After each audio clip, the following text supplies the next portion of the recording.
Hey everybody, it's Dr. J here again. Today we're going to cover sexual harassment. Actually, you had an assignment last week where you looked at sexual harassment and you were asked a series of questions. There were some items listed where you had to answer either true or false based on your agreement with that statement. And so here is the worksheet that you were assigned. And what we're going to do is go over each of the items. For the most part, most of the students, you got them good. That's great. You got the questions right. But there were some questions, especially as we started getting near the bottom of the list, where there were some wrong answers.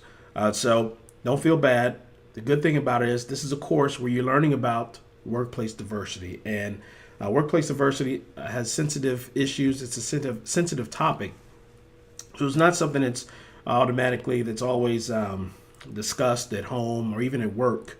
And so it's understandable that you don't get some of these answers right. But the good thing is that you got the answers wrong here in a classroom environment, a safe space, versus out in the workplace where the consequences can be huge, meaning lawsuit, litigation, and legislation. This keeps popping up. Let me go ahead and,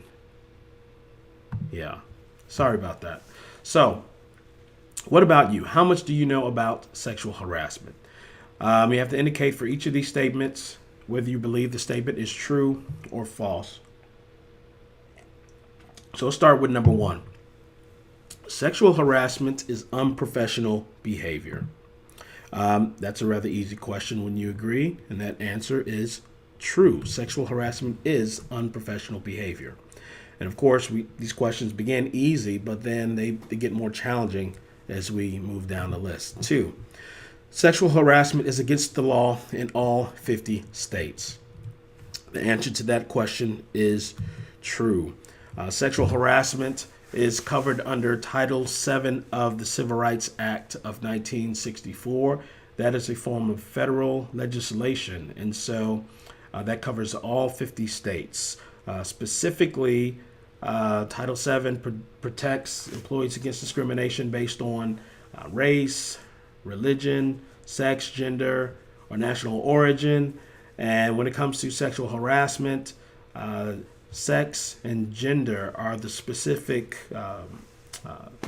items or items that explicitly protect individuals from sexual harassment. And also, based on some of the discussion boards I've seen, I think there's a misunderstanding regarding sexual harassment as if it's based on one particular gender or sex. So just FYI, both men and women can be sexually harassed. And although there are not as many, there are complaints reported by EEOC, Equal Employment Opportunity Commission, of men who are sexually harassed. And so when we look at that sex and gender, that goes both ways. Anyone can be harassed sexually or feel uncomfortable in a hostile work environment or quid pro quo, an exchange of this for that, of sexual favors for any type of work benefits or advancement opportunities. That can happen to anyone at work, whether you're male or female. Three, sexual advances are a form of sexual harassment. That is true. One bit of advice I'd like to tell students is that if you're in a romantic relationship with someone at work, be very careful, especially if it's the boss. If you are the boss, you could actually put yourself in a place of liability. If you decide to break up and maybe that person is not performing as well and you give him or her a low performance evaluation, they could be perceived that that's a form of retaliation.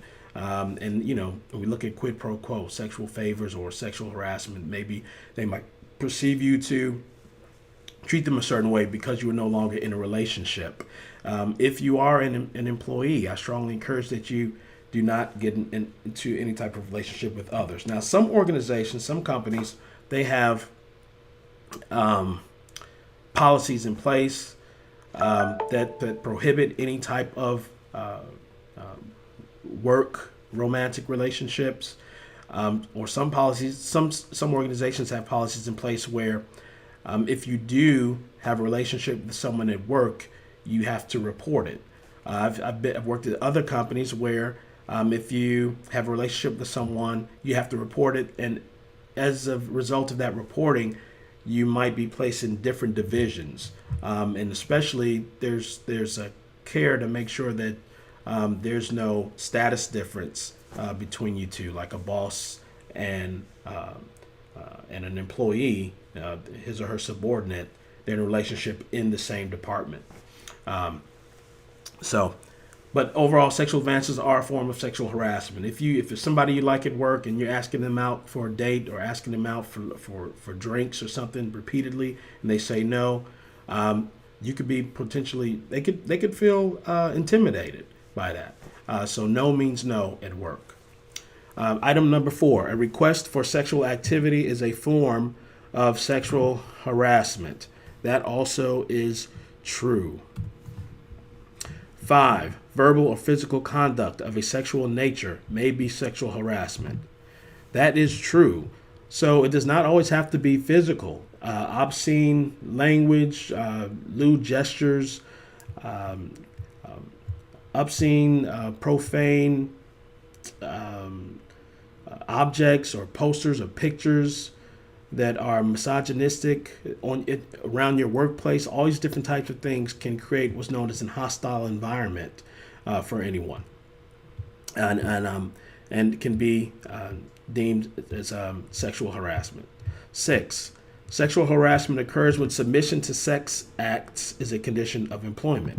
That is also true, and that refers to this quid pro quo, this for that. Meaning that, hey, I'll give you this advancement, this benefit, or I'll give you this promotion, or I'll give you these leads for this sale in exchange for some sort of sexual favor, and that is illegal. Number 7: sexual harassment occurs when submission to or rejection of sexual acts is a basis for performance evaluation. Similar to 6, this whole idea of quid pro quo. So number 7 is true. 8: sexual harassment occurs when such behavior interferes with an employee's performance or creates an intimidating, hostile, and offensive environment. That is also true.